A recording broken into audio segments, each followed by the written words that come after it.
పచ్చాని కొబ్బరికాయ వెచ్చాని నెయ్యిని పోసి కర్పూర ధూపం వేసి ఇష్టంగా ఇరుముడి కడతాం.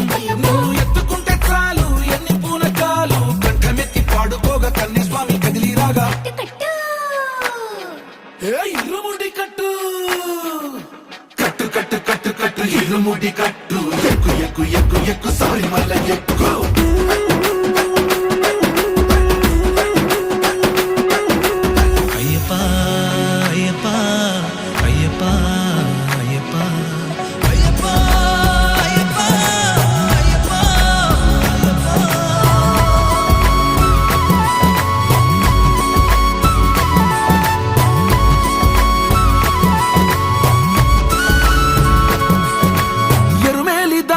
వస్తాం పంబలో నమూనకే వేస్తాం అప్పాచి మేడు